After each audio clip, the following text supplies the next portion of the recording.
Hello mga idol! Nandito na naman ang inyong Inday. At nandito nga rin kami ngayon sa Tisa at Tasa. Siyempre, dahil nga magpapacheck up kami dapat kay Kulit, pero dahil wala pa ang doktor, ayan at napatambay at napakain muna dito sa isang masarap na kainan na ngayon lang namin napuntahan. At ito nga ang kanilang goto ni Nanay, isa sa best seller nila. At syempre hindi mawawala ang bihon at nga kumakain ang inyong Inday. Sarap. 'Di ba? At nga ang daming sahog.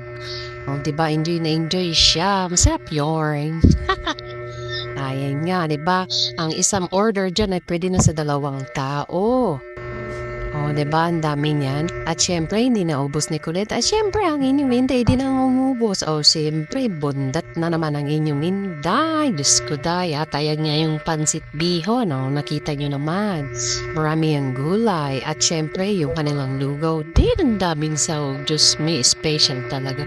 At si Kulit nga, tapos ng magkumain dyan, ayan at na-LSS siya sa tugtog. Kaso syempre inalis natin kasi nga magpa-copyright tayo. Diyos ko. At ayan nga, diba? Feel niya nga dyan sumayaw dahil sa kanta. This I promise you ata yung kanta dyan eh. Ay nako, di ko alam kung anong gusto nitong batang ito eh. At ayan nga, diba? Ano bang talaga step niyan? Di ko talaga alam kung magbabalay or what. Ala, diba? Nag-exercise yun.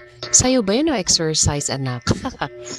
At ayan nga, dahil sa kakulitan, ayan, nasa ibabaw pa yan ng upuan. At kunwari hindi niya alam na binivideo siya, pero tumitingin, diba? Ay, just may ganyan din ba mga toddler niyo? Ayan. Diba? At syempre, nung pagdating pa nga lang din ay ang bilis ng mata, nakita agad yung laruan. At sabi nga pagka-order at pagkatapos kumain, ipapahiram. At ayan nga, pinahiram na ni Nanay. At ang kainan, hindi naging kainan at naging playground na. Ay, magkaroon ka nga naman ng napakabait na anak. Diba? Ayan, yung 2 toys. Buti na lang at mabait si Nanay. Mabait ang staff dito. Kung hindi, yari na naman. At ayun nga, parang narent namin yung place kasi kami nga lang yung customer. Apakagaling talaga na tao naman ay. Swerte nga naman ni Kulit. Alam mo, ikakilala niya yung staff dyan kasi sige ang pakikwentuhan niya dyan at ang daldal nga, diba? Ayan. Sabi ko nga, uwi na kami at alis na kami dyan at ni-check up pa siya. At ayaw pa nga umalis, ayaw pa ibalik kay Nanay yung kanyang laruan. Naku naman. At talaga pati yung bill doon ay gustong kunin. Diba napakabait? Ay naku naman talaga, nakakatapat yung mga baso. Baka masagi, magbabayad pang Inday nyo. Ay naku, at dyan nga pala na CR siya. Ay naku, ang ganda ng CR nila at pagkapasok mo pa lang, ang bango na. Syempre hindi ko na nakunan kasi nga wala akong cellphone nung pagpunta namin ng CR. At ayan nga, dyan, kahit saang sulok dito ay narating na ni Kulit.